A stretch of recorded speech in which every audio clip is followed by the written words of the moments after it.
കാഴ്ചയിൽ കല്ലുപോൽ തോന്നാറുണ്ടെങ്കിലും അഴകുള്ള കവിതയാണെന്നും അച്ഛൻ. ഇതാണ് എൻ്റെ അച്ഛൻ. മുഞ്ഞക്കണ്ണി അധികാരി എന്നാണ് അറിയപ്പെടുന്നത്. അമ്മ 18ാം കണ്ടം ഗോപാലവൈദ്യൻ്റെ മകളാണ്.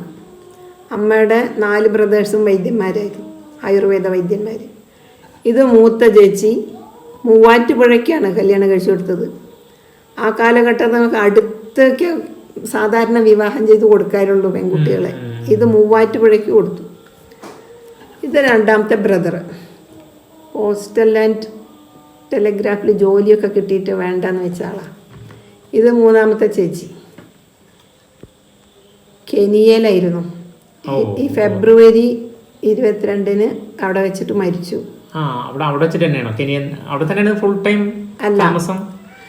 അവിടേക്ക് പോയിട്ട് 18 കൊല്ലായി.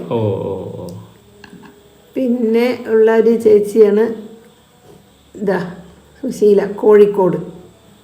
കോഴിക്കോടാണ്. ഇത് അതിൻ്റെ താഴെയുള്ള ആള് ഇവിടെ കുണ്ടുവൻപാടെന്ന് പറയും, വൈദ്യരാണ് ഹസ്ബൻഡ്. ഇത് അച്ഛൻ്റെ ജ്യേഷ്ഠൻ്റെ മകളുടെ 2 കുട്ടികളാണ്. ഇവരുടെ അമ്മയും അച്ഛനും മരിച്ചപ്പോൾ എൻ്റെ അച്ഛനും അമ്മയും ഞങ്ങളുടെ ഒപ്പം വളർത്തിയതാണ് ഇവര്. ഇതെൻ്റെ ഒരു ബ്രദറ്, ഇപ്പോൾ ബാംഗ്ലൂരാണ് ഫാമിലിയായിട്ട്. ഇത് മറ്റൊരു ചെറിയ ബ്രദറാണ്. ഇയാളാണ് ഇപ്പോൾ മുഞ്ഞക്കണ്ണി തറവാട്ടിലുള്ളത്. 2 മക്കളുണ്ട്. ഇതാണ് ഞാൻ, ഈ കോല്. ഇതെൻ്റെ അനിയത്തി. ഞാൻ ടീച്ചറായപ്പോ ഇവളും ടീച്ചറായി. കോഴിക്കോട്. ഇതൊക്കെ പഠിക്കാൻ മിടുക്കിയായിരുന്നു. ഇതൊക്കെ അതൊന്നും ജോലി കിട്ടിയില്ല. കർമ്മയോഗം ഉണ്ടായത് ഈ 2 ആൾക്കാർക്ക്. അവസാനത്തെ ആൾക്കാർക്കാണ് കർമ്മയോഗം. അപ്പോഴാണ് അച്ഛന് ഒരു വെളിവ് വന്നു തോന്നുന്നു. അതുവരെ ഈ പെൺകുട്ടികളിനെയൊക്കെ ജോലിക്ക് പറഞ്ഞിരിക്കുന്നത് എന്തോ മോശമുള്ള ഒരു കൺസെപ്റ്റ് ആയിരിക്കാം അല്ലേ? അന്നത്തെ കൾച്ചർ അതാണ്. സ്ത്രീകൾ വ്യവസ്ഥിതി അതായിരുന്നു. പെൺകുട്ടികളൊക്കെ ജോലിക്ക് പോയാലേ പെട്ടെന്ന് തന്നെ കല്യാണം കഴിക്കണം എന്നുള്ള മാത്രം കാഴ്ചപ്പാടുണ്ടായിരുന്നു. ഈ അച്ഛനെ അങ്ങനെ നോക്കും. ഇത് കോഫി ബോർഡ് ഇൻസ്പെക്ടർ ആയിരുന്നു ഇയാളുടെ ഭർത്താവ്. ഇത് എയർഫോഴ്സിൽ. ഇത് ബാങ്ക് ഓഡിറ്റർ ആൻഡ് ഇൻസ്പെക്ടർ ആണ് ഇവരുടെ ഭർത്താവ്. ഇത് വൈദ്യര്. ഇവര് 2 പേരും ഇത് കർഷകനാണ്. പിന്നെ രാഷ്ട്രീയ പ്രവർത്തനമൊക്കെ ഉണ്ടായിരുന്നു എൻ്റെ ഹസ്ബൻഡിന്. ഇവര് മരിച്ചു ഈ ഇടയ്ക്ക്. ഈ ചേച്ചിയുടെ ഹസ്ബൻഡ് LICയിലായിരുന്നു, ലൈഫ് ഇൻഷുറൻസ് കോർപ്പറേഷൻ. ഇവരും ഹസ്ബൻഡും 2 ആളും മരിച്ചു. പിന്നെ ടീച്ചർ നേരത്തെ പറഞ്ഞില്ലേ ഇതനിയത്തി കോഴിക്കോടാണ്. പിന്നെ ടീച്ചർ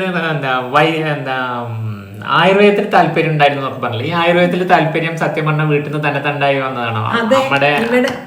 നമ്മുടെ ലേഹ്യം ഉണ്ടാക്കുക, കഷായം തൈലം ഉണ്ടാക്കുക, ഇതൊക്കെ നമ്മൾ നോക്കുകയല്ലേ. അപ്പൊ നമ്മൾക്കതിന് നല്ല താല്പര്യം ഉണ്ടായിരുന്നു എനിക്ക്. പഠിച്ചിട്ടുണ്ടെങ്കിൽ നല്ലൊരു ഡോക്ടർ ആവുമായിരുന്നു. പക്ഷെ ഈ വിദ്യാർത്ഥി സമൂഹം അതുണ്ടാവില്ലല്ലോ. അല്ല, അത് വേറെ വശം. അവിടെയും ടീച്ചിങ് ആണല്ലോ വേണച്ചാൽ. ഇവിടെ എൻ്റെ ഈ പറമ്പിൽ നിറയെ ആയുർവേദ ചെടികളുണ്ട്. ചെറുള, മുക്കുറ്റി, മുയൽച്ചെവി, പൂവാങ്കുറുന്നില, തകര ഉണ്ടായിരുന്നില്ല അവിടെ. പിന്നെ ഞാൻ അവിടെ ഒരു അമ്പലത്തിന്റെ അവിടെ പോകുമ്പോ റോട്ടിൽ കണ്ടു തകര. അങ്ങനെ ഒരുപടി ഉണ്ട് ഇവിടെ. നട്ടോ ഉണ്ടായോ? ഇപ്പൊ ഈ പണിക്കാരോട് പറഞ്ഞു കളയണ്ടാന്ന്. നന്നായി. അതിനൊക്കെ വെച്ചുണ്ടാക്കിയിട്ടുണ്ട്. കർക്കിടകത്തിൽ ഞാൻ ഇതൊക്കെ പറിച്ചെടുക്കും, ഓരോന്ന്. അല്ല, അതിനൊക്കെ 10 ഈ ഔഷധ ചെടികള് പറിച്ചെടുക്കുക വേരോടെ. എന്നിട്ട് അതിനെ നന്നായി കഴുകിയിട്ട് കഷായം വയ്ക്കും. എന്നിട്ട് നവരരി വേവിക്കും, പാലൊഴിക്കും, എന്നിട്ട് കുടിക്കും. ഇനി വേണ്ടത് ഹസ്ബൻഡിനെ കുറിച്ചാണ് പറയേണ്ടത്. സാറിനെ കുറിച്ച് കാര്യമായിട്ട് ഇത്ര നേരം പറഞ്ഞില്ല. സാറിന്റെ പ്രത്യേകത, സാറ് എന്റെ സ്വഭാവങ്ങൾ. സാറിവിടെ ഈ മണ്ണാർക്കാട് പൂക്കുത്ത് എന്ന് പറയും. പൂക്കുത്ത് വീട്ടിലെ പട്ടു ഉണ്ണൂരി ദമ്പതികളുടെ 6 മക്കളിൽ ഒടുവിലത്തെ ആളാണ്. ശരി. മൂപ്പരിവിടെ KTM-ലാണ് ഇവിടെ പെരുമ്പടാരി സ്കൂളിൽ പഠിച്ചു. അതിനുശേഷം 1947-ലാണ് ജനനം. KTM-ലാണ് പിന്നീട് പഠിച്ചത്. അധ്യാപകരനെ എന്ന് പറഞ്ഞാൽ ഭയങ്കര ഇഷ്ടമാണ്, ബഹുമാനം. നല്ല ഓർമ്മയുണ്ട് ശിവദാസ മേനോൻ. അതുപോലെ ഇവിടെ വേറെ ഒരു സാറുണ്ടായിരുന്നല്ലോ, മണിമാഷല്ല, കസ്തൂരി ടീച്ചർ. എപ്പോഴും ഇങ്ങനെ സ്കൂളിലത്തെ കാര്യങ്ങൾ പറയും. അത് കഴിഞ്ഞിട്ട് പുള്ളിക്കാരനെ പഠിക്കാൻ മിടുക്കനായിരുന്നു. മൂപ്പന്റെ ഒരു ബ്രദർ ഉണ്ട് വേറെ, അയാളും അതെ. അപ്പൊ പ്രീ ഡിഗ്രിക്കൊക്കെ അന്ന് മാർക്കിന്റെ അടിസ്ഥാനത്തിലാണ് സെലക്ഷൻ ഒക്കെ ഉണ്ടാകും. ഇപ്പൊ വിക്ടോറിയ കോളേജിൽ കിട്ടി.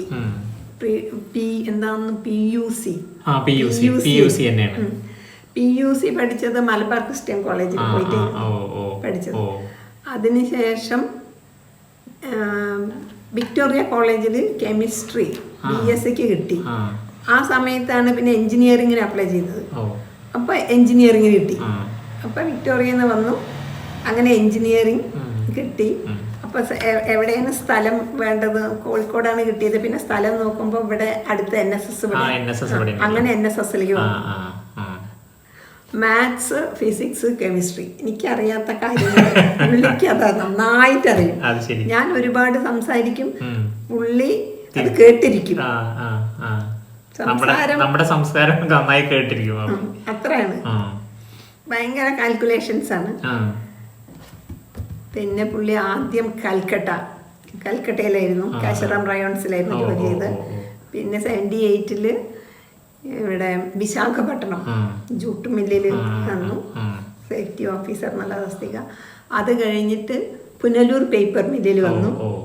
അവിടെ 82-ല് 80-ല് അവിടുന്ന് പിന്നെ FACT, fertilizers and chemicals of Travancore limited, അതിൽ പ്ലാന്റ് എഞ്ചിനീയറായിട്ട്, കൺസ്ട്രക്ഷൻ എഞ്ചിനീയറായിട്ട് കിട്ടി. അവിടെ ആയിരുന്നു പിന്നീടുള്ള 18 കൊല്ലം. അവിടെ അങ്ങനെ മാറിയിട്ട് സെക്ഷൻ മാത്രം അങ്ങനെ മാറി കുറെ ഡിപ്പാർട്ട്മെന്റ് ഉണ്ട്. ഫെഡോ, ഫാക്ട്, ഉദ്യോഗമണ്ഡൽ, ഇങ്ങനെയൊക്കെ പറഞ്ഞിട്ട് കുറെ ഇതാണ്, വ്യത്യസ്തമായ വിങ് ഉണ്ട്. അതിലൊക്കെ അങ്ങനെ ജോലി ചെയ്ത് 2004-ല് പുള്ളി ഇവിടെ എത്തി, റിട്ടയറായിട്ട്. അത് ഒരു 10 മാസം മുന്നേണ് വന്നത്. വോളണ്ടിയർലി റിട്ടയർഡാണ്. അവിടെ ഒരുപാട് ആൾക്കാരെ റിക്രൂട്ട് ചെയ്തിട്ടേ ഒരുപാട് ആൾക്കാരായിട്ട് അവർ കുറേ ആൾക്കാരിനെ കൂടെ ഒന്നിച്ചിട്ട് വോളണ്ടിയർലി റിട്ടയർഡ് ആവാൻ ആഗ്രഹമുള്ള ആൾക്കാർക്കൊക്കെ പോവാം. അപ്പം അങ്ങനെ ഒരു 900 ആള് അവിടുന്ന് റിട്ടയർ ചെയ്തു അന്ന്. ആ 10 മാസത്തെ ഫുള്ള് സാലറിയും കിട്ടി. അപ്പം അങ്ങനെ പുള്ളി ഇവിടെ 2004-ല് വന്നു. പിന്നെ നോക്കുമ്പോൾ ലിംഫോമ വന്നു. ആ 1982-ല് പെറ്റ്യൂട്ടറി ട്യൂമർ ഉണ്ടായതാ. വെല്ലൂര് CMC-ല് സർജറി 8 മണിക്കൂർ സർജറി ഒക്കെ കഴിഞ്ഞിട്ട് അതാണ് കണ്ണിനൊരു സ്ക്വിൻ്റെ ഒക്കെ വന്നത്. അതിനുശേഷമാണ് പിന്നെ ഈ FACT-ലൊക്കെ കിട്ടിയത്. ഈ 10th ഇവിടെയുള്ള കുട്ടികൾക്കൊക്കെ ഉണ്ടല്ലോ 10th-ൻ്റെയൊക്കെ പുസ്തകങ്ങൾ, ഫിസിക്സും കെമിസ്ട്രിയും മാത്സൊക്കെ പുസ്തകം വേണ്ട, ഇതെന്നിങ്ങനെ പറയും പഠിപ്പിക്കും. കുട്ടികളോട് വീട്ടിൽ വരുമോ? ഈ ചുറ്റുവട്ടത്ത് നമ്മുടെ റിലേറ്റീവ്സ് ഒക്കെ കുട്ടികള്, അവർക്കൊക്കെ നല്ല കോച്ചിങ് കൊടുക്കും. കർശനാണ്. അധ്യാപകനെ ഭയങ്കര ബഹുമാനാണ്. അതാണ് ഒരു അധ്യാപികയെ വിവാഹം ചെയ്യുള്ളൂ എന്ന് നിശ്ചയിച്ച തന്നെ അതാണ്. അങ്ങനെ അധ്യാപകരെ കുറ്റം പറയാനേ സമ്മതിക്കില്ല. കുട്ടികളൊക്കെ പറഞ്ഞിട്ട് ആ ടീച്ചർ അങ്ങനെ ടീച്ചറുടെ കുറ്റം പറയണ്ടെന്ന് പറയും പുള്ളി. ടീച്ചേഴ്സിനെ കുറ്റം പറയുന്നത് ഇഷ്ടമല്ല. അങ്ങനത്തെ ഒരാളാണ്. 2011-ല് മരിച്ചു. അറിയും തോറും ഉള്ളിൽ അത്ഭുതം കൂടുന്ന ആഴക്കടലിന്റെ താഴ്ചയച്ചൻ, ആഴക്കടലിന്റെ താഴ്ചയച്ചൻ.